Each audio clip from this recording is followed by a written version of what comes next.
এই ভালোবাসার কারণ হচ্ছে যে বাংলাদেশের রাজনীতিতে একটা বিরল ব্যক্তিত্ব, যিনি তার নীতির প্রশ্নে কখনো আপোষ করেননি, দেশের স্বাধীনতার সার্বভৌমত্বের প্রশ্নে কখনো আপোষ করেননি, এবং যিনি তার সমস্ত জীবনই গণতন্ত্রের প্রতিষ্ঠার জন্য সংগ্রাম লড়াই করেছেন, কারাভোগ করেছেন, এবং শেষ দিন পর্যন্ত তিনি অসুস্থ ছিলেন কিন্তু কখনো আপনার এই দেশ ছেড়ে চলে যাননি। এই যে দেশের প্রতি ভালোবাসা, মাটির প্রতি ভালোবাসা, মানুষের প্রতি ভালোবাসা, এটাই সমস্ত মানুষকে আলোড়িত করেছে।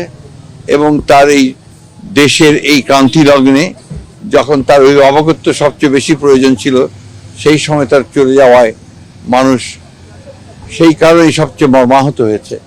এবং তারা সেই কারণে দেশনেত্রীর নামাজে জানা যায় তার আত্মার মাগফিরাতের জন্য তারা সমবেত হয়েছে, চোখের পানি ফেলেছে এবং অত্যন্ত এই আশা নিয়ে গেছে যে তার এই চলে যাওয়ার মধ্য দিয়ে দেশের মানুষ গণতন্ত্রকে প্রতিষ্ঠার দিকে যে কর্তব্য পালন করা, সেই কর্তব্য তারা পালন করবে এবং আগামী নির্বাচনকে সুষ্ঠু, অবাধ, নিরপেক্ষ করে এই দেশের পক্ষে যে শক্তি আছে বাংলাদেশ জাতীয়তাবাদী দল, সেইটাকে তারা বিজয়ী করবে বলে আমি মনে করি। স্যার, মাননীয় ভারপ্রাপ্ত চেয়ারম্যানের বাবা নেই, মাও নেই, তিনি কেমন আছেন?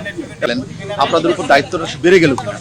না, নিঃসন্দেহে আপনার দেশনেত্রী বেগম খালেদা জিয়া যে একটা অবস্থান তৈরি করে গেছেন এবং তার পুত্র আমাদের নেতা যারা তারেক রহমান সাহেব, এর যেমন একটা দায়িত্ব আছে, ঠিক একই সঙ্গে বিএনপির প্রতিটি নেতাকর্মীর দায়িত্ব রয়েছে যে বাংলাদেশি জাতীয়তাবাদের যে দর্শন শহীদ প্রেসিডেন্ট জিয়াউর রহমান সাহেব দিয়ে গেছেন, সেটা দেশনেত্রী এবং খালেদা জিয়া সেই পতাকা তুলে ধরেছিলেন ওপরে, এবং স্বাধীনতার সার্বভৌমত্বের যে পতাকা সেটাও তিনি তুলে ধরেছিলেন।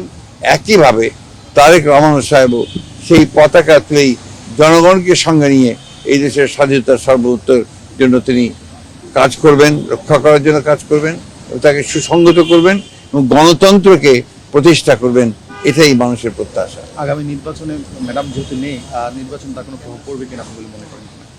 না, আমি তো মনে করি যে ম্যাডামের চলে যাওয়ার মধ্য দিয়ে যে জনগণের যে ভালোবাসা তৈরি হয়েছে, যে একটা আপনার আমি বলতে পারি যে মানুষের মধ্যে ইমোশনস কাজ করছে, সেই ইমোশনসগুলো তো নিঃসন্দেহে বাংলাদেশ জাতীয়তাবাদী দলকে আরো বেশি শক্তিশালী করবে। স্যার, কুলখানি থেকে শুরু করে বাকি আনুষ্ঠানিকতা নিয়ে কোনো এগুলো নিয়ে এখনো কোনো আলাপ হয়নি, সেটা পরে আলোচনা করে আপনাদের জানানো হবে।